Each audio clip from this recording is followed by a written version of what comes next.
Ashur, so that these nomads would taste of our might and be sent limping back into the wilderness, never again to trouble the rich lands of Akkad and of Sumer, of the swift-flowing Tigris. It is a bitter place where the Kulamite dwells. Scarcely a blade of grass can force its way between the sharp stones. There is no comfort, neither for men nor beasts. It is a land of mountains, where the king's chariot must be carried on the backs of his soldiers, and he himself must abandon the saddled war-horse for his own legs and climb the hard, rock-strewn trails like any goat. And the Lord Sargon was already old. On the 20th day after his armies had last wet their sandals in the great Tornot River, the king ordered that a camp be struck in a plain beneath the nameless cliffs of shale and limestone, near a spring of living water that forced its way up through the ground like blood from a fresh wound. He decreed that all should rest there through 2 nights to refresh their spirits and find strength.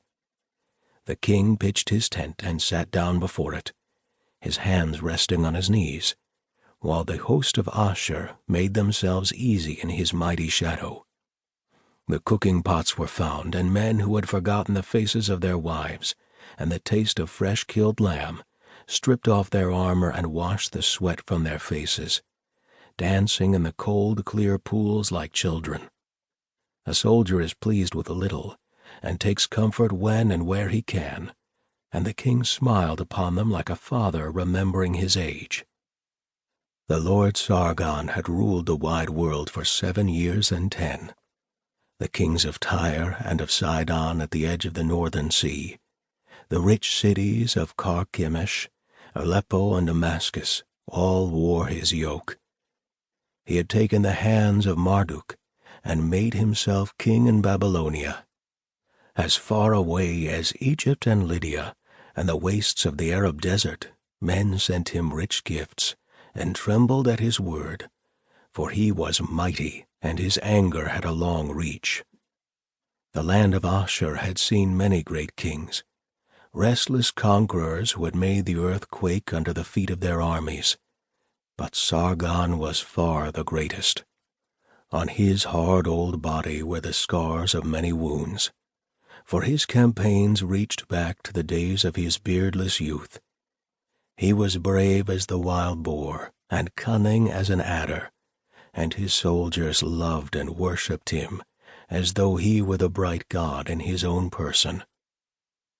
And yet he was old and tired, and the joy of war had left him. Death circled around his head like a black bird. That night he feasted with his officers, sharing out bread and dark beer, listening to the storytellers, and waiting for the time to close his eyes and sleep. The campfires of the army burned while men played at lots and laughed and forgot the hardships of campaign. But in the mountains the Kulamite watched, numbering the hours. I cannot account for all that followed.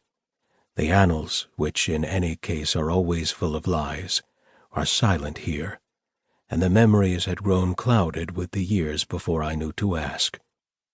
The survivors of that terrible night were few, and, who can say, perhaps reluctant to talk of such things. Who, after all, would speak ill of the great Sargon, and to the king his son's own son? But men who have not seen the enemy in many days grow careless. This I have seen myself, and it is easy for the army of a great nation, at war with savages, to imagine itself invincible. Whatever the reasons, there were no scouts sent out to search in the mountains, and the sentries of the king's mighty host were deaf and blind.